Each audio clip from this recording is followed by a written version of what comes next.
মিয়া তোর ভাবি কই? তোর বউ আজকে থেকে 2 মাস আগে রাতের আধারে এক বেটা নিয়ে পলায়ে গেছে। মানে এতদিন পরে আমি বাড়ি আসছি, আমার লাগে ফাইজলামি করতেছে। শোন, ভাবি নিয়া কখনো ফাইজলামি করবেন? তোর বইনে কোনো মিথ্যা কথা কয় নাই, কোনো ফাইজলামি করে নাই। সত্যি সত্যি তোর বউ রাতের আধারে পালায় গেছে। টাকা পয়সা সোনা দানা সবকিছু নিয়ে রাতের আধারে এক পর পুরুষের সাথে পালায় গেছে। পালাই গেছে আমার বলবো না তোমরা? হ্যাঁ, আমার জানা মানা বিদেশে। কেমনে জানামো বাজার? আমরা তো মনে করছিলাম তোর বউরে আমরা খুঁজে পামো।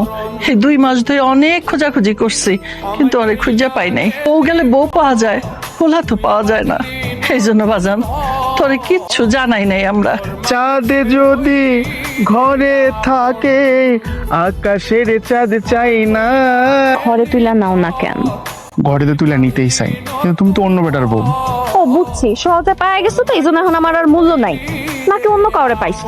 তোমার তো আমি সবসময় কাছে পাইতে চাই, কিন্তু তোমার আর আমার মাঝখানে তোমার জামাই একটা দেয়াল হয়ে দাঁড়াইছে। তুমি দেয়ালটা ভেঙে দিতে পারো না?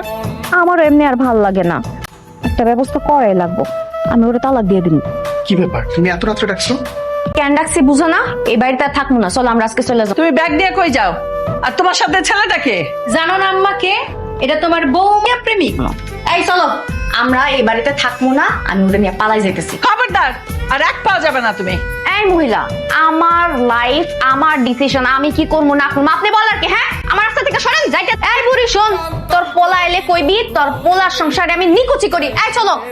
এই বাবা রে, আমি তো সৎমা ঠিক আছে, কিন্তু কোনোদিন তোরে আমি সৎমার চোখে দেখি নাই। আমার ছেলে নাই, তোরে আমি ছেলে মনে করছি। আর তুই বিদেশ যা এত কষ্ট করছস, তোর বউ কি করলো? কোনো দামই দিল না। আমি চিন্তা করতেছি আম্মা, ও কাজটা যে কেন এমন করলো আমার না মাথা কাজ করতেছে না। যে মানুষটাকে আমি এত ভালোবাসলাম, সেই মানুষটা আমার সাথে এমন করলো।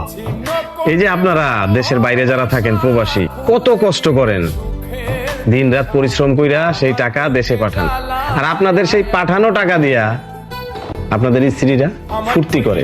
আপনি আপনার ওয়াইফের চিন্তা বাদ দেন, নতুন করে জীবন শুরু করেন, আর একটা বিয়ে শাদী করেন।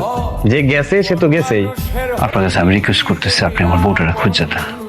জীবনে বিয়ে করছি একটাই, আমার বউয়ের জায়গায় আমি অন্য কাউরে পাঠাইতে পারবো না। আপনি আপাতত থানায় একটা লিখিত জিডি করে যান, আর আপনার বইয়ের এক কপি ছবি দিয়ে যাবেন। বাকি কাজ আমরা করে নিব। ভাই সমস্যা কি আপনার? আমি আবার কি করলাম? সমস্যা মনে হয় আপনার। ভাই নাহলে এত সুন্দর বউ কিভাবে দেয়? আর তাছাড়া তো আপনি মোটামুটি ভালো কামান, আর এত সুন্দর সংসার সাইডে তো যাওয়ার কথা না। শোনো নাজমুল, কথা একটু বেশি হয়ে যেতেছে না? তুমি ভুলে যাও না যে আমি তোমার বয়সে বড়, সম্মান দিয়ে কথা বলো। ভাই কথা তো আমি কমই কই, আর গ্রামের লোকজন যেভাবে কথা বলতেছে তাতে আপনি এখানে থাকতেই পারবেন না। ঠিক আছে, তো শুনলাম যে আপনি নাকি বিয়ে শাদী করবেন। আন্টি বলে আপনার জন্য মেয়ে দেখতেছে। ছোট ভাই হিসেবে একটা কথা বলে, বিয়ে করার আগে ডাক্তার দেখান, ডাক্তার দেখে শরীরটা শক্তিশালী করে, তাহলে এই বউ যাইবে।